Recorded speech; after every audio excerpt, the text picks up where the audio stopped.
टोंक जिला मुख्यालय पर रालोपा सुप्रीमो व नागौर सांसद हनुमान बेनीवाल के निर्देशानुसार राष्ट्रीय लोकतांत्रिक पार्टी टोंक की ओर से प्रमुख मांगों को लेकर जिला मुख्यालय घंटाघर टोंक पर प्रदर्शन कर जिला कलेक्टर को ज्ञापन सौंपा और अपनी मांगों को रखा। बजरी की लीज मनमाफिक दरों को कम करने की मांग, ओवरलोड बजरी पर रोक लगे और टोंक विधायक सचिन पायलट इसकी ओर अपनी आवाज़ बुलंद करें ताकि बजरी माफियाओं पर अंकुश लगे। मनमर्जी और बाहर के गुंडों की पहचान को कौन लोग हैं जो इस टोंक की धरती पर पड़े हुए हैं और गुंडागर्दी करते देखे जा सकते हैं।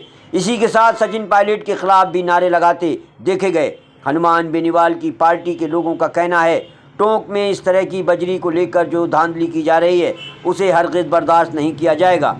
सभी राज्य राजमार्गों को टोल मुक्त करने की भी मांग की गई। इस मौके पर डॉक्टर प्रदीप चौधरी, युवा नेता राष्ट्रीय लोकतांत्रिक पार्टी राजेंद्र पराणा, जिलाध्यक्ष राष्ट्रीय लोकतांत्रिक पार्टी के नेताओं ने मीडिया से बात की तो टोंक विधायक की चुप्पी और जिला प्रशासन पुलिस के आला अधिकारियों की साठगांठ बताई। उसके बाद टोंक एडीएम से भी बात की और रखी अपनी मांग। इस मौके पर कई युवाओं ने ज्ञापन में शामिल होकर कहा अगर मांगे पूरी नहीं की गई तो विधानसभा का घेराव या फिर मुख्यमंत्री आवास का घेराव किया जाएगा। देखो, हमारा गुस्सा सबके खिलाफ ही है, राजस्थान सरकार के खिलाफ है, टोंक विधायक खिलाफ भी है। अगर टोंक विधायक चाहे और जिला प्रशासन को अगर वो अपने हिसाब से चलाना चाहें तो ये बजरी की रेट अवश्य कम होता है। जैसे अभी अजय जी ने बताया कि इन्होंने यहाँ पे ज्ञापन दिया था, कलेक्टर मोदी ने इनको आश्वस्त भी किया था भाई आज के बाद यहाँ से कोई ओवरलोड वाहन नहीं जाएंगे। तो ये सब सबकी मिलीजुली भगत है, मिली भगत है सबकी, ऐसी कोई बात है नहीं। क्या बजरी में बंदरबांट चल रही है? हाँ जी, अधिकारियों की बंदरबांट चल रही है। हाँ, वही चल रही है। पैसे पहुंच रहे सबके पास, मोटी रकम पहुंच रही है सबके पास, कोई बोलता ही नहीं है। बजरी के जितने भी ठेके हैं, ठेकेदार जहाँ पे नाके लगा के बैठे हैं, यहाँ पे बाहर के गुंडे पड़े हुए हैं। जाके देखो तो कम से कम अगर वहाँ पे 50 लड़के हैं तो उनमें 30 तो टी-शर्ट निकलेंगे कहीं ना कहीं के। आए दिन हर किसी के साथ मारपीट करते हैं, हाथापाई करते हैं। पुलिस प्रशासन कुछ नहीं करता उनका, तो पुलिस प्रशासन के पास भी मोटी रकम पहुंच रही है। बीते दिनों भी आपने धरना प्रदर्शन किया था, किस तरह का समझौता हुआ था, उसकी पालना कितनी है? देखो, पिछली बार अध्यक्ष जी के नेतृत्व में हुआ था, ये ट्रक यूनियन अध्यक्ष अजय चौधरी, इनके नेतृत्व में हुआ था और इनको आश्वस्त किया गया था भाई ओवरलोडिंग वाहन नहीं जाएंगे, बजरी की रेटें कम की जाएगी, लेकिन ऐसा कुछ नहीं हुआ। जस का तसा मामला।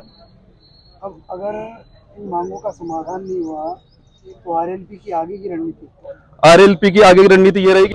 सर, मेरा नाम अजय है, बजरी ट्रक यूनियन अध्यक्ष हूँ।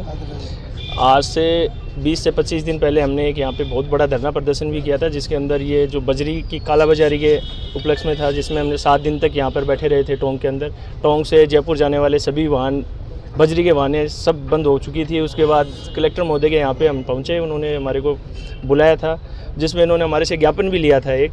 उस ज्ञापन के थ्रू हमने इनसे ओवरलोडिंग, बजरी की रेटें और जो बजरी के अंदर जो कालाबाजारी हो रही है उसके बारे में सब कुछ अवगत कराया था और इन्होंने आश्वासन दिया था कि आज के बाद ऐसा कुछ नहीं होगा यहाँ से। उसके बाद भी यहाँ से अभी भी वही ओवरलोड व्हीकल जा रहे हैं, वही बजरी की रेटें हैं, वही कालाबाजारी चल रही है। आज हनुमान जी बेनीवाल जी के नेतृत्व में हम यहाँ पे पधारे हैं और घंटाघर पे हमने प्रदर्शन किया है। प्रदर्शन के बाद हम कलेक्टर महोदय को उसका ज्ञापन दोबारा से देंगे। अगर हमारी मांगें अभी भी पूरी नहीं होती हैं तो बेनीवाल जी के नेतृत्व में हम विधानसभा घेराव हो या फिर उनके नेतृत्व में जो उनका आदेश होगा उनके हिसाब से आगे का कार्रवाई करेंगे। ट्रक यूनियन का आपका मतलब पदाधिकारी हैं, ट्रकों के जरिए ही बजरी शहरों में दूसरे जगह पर परिवहन होती है। कहाँ बजरी को लेकर के लूज पोल्स है, जैसे खनन से लेकर के परिवहन और आगे तक? देखो, सबसे बड़ा लूज पॉइंट जो है वो है ठेकेदार का। ठेकेदार यहाँ पे अपनी मनमानी से बजरी की गाड़ियों में बजरी भरवाता है। 18 टन पासिंग गाड़ी के अंदर 40 टन 50 टन तक बजरी दी जाती है। राजस्व का बहुत बड़ा नुकसान उससे होता है, लेकिन सरकार ने आंखें मूंद रखी हैं। सरकारें, कुछ भाजपा हो या कांग्रेस हो, दोनों ही सुध नहीं ले रही हैं इस मामले में। उनको कोई लेना देना नहीं है क्या बजरी में हो रहा है, क्या नहीं हो रहा है।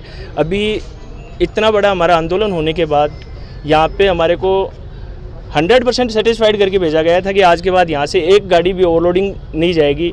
एएमई संजय जी के द्वारा एक नोटिस भी जारी किया गया था ठेकेदार को कि आज के बाद अगर यहाँ से कोई ओवरलोडिंग जाती है तो मैं उनके खिलाफ कार्रवाई करूँ। उसके बाद टोंक आरटीओ के द्वारा 100 से 150 गाड़ियों पे कार्रवाई कर दी गई, लेकिन ठेकेदार के खिलाफ आज तक एक छोटी से छोटी कार्रवाई नहीं है। तो आप सोच सकते हो कि प्रशासन पे कितनी बड़ी पकड़ पकड़ा के बैठे हैं ठेकेदार।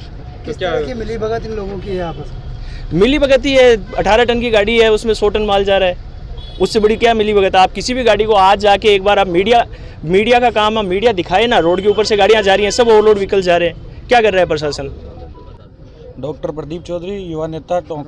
देखिए किस तरीके का कार्यक्रम था आज का कार्यक्रम हमारे हनुमान बेनीवाल जी के नेतृत्व में प्रदेश भर में हो रहा है और उन्हीं के आदेशानुसार टोंक में जिलाध्यक्ष के नेतृत्व में हमने कार्यक्रम किया है।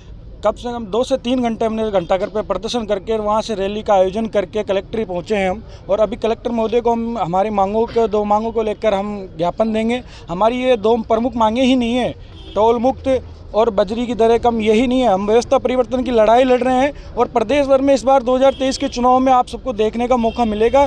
जनता का एक तरफा समर्थन आरएलपी की तरफ दर्शा रहा है, उपचुनाव में आपने देखा ही होगा। और व्यवस्था परिवर्तन हमारा टोंक का प्रशासन ये लुप्त हो रखा है, राय दिन अत्याचार हो रहे हैं, प्रशासन को इस पर सख्ती कार्रवाई नहीं हो रही है। क्या गुस्सा सिर्फ प्रशासन के खिलाफ है? आपने नारेबाजी पायलट के विरोध भी? हमारी सरकार के खिलाफ है। पायलट साहब भी एक दिन आते हैं और चले जाते हैं, लोग मिलने पहुंचते हैं, धक्का दे के बाहर निकाल देते हैं, और इस बार टोंक की जनता उनको धक्का दे के बाहर निकालेगी।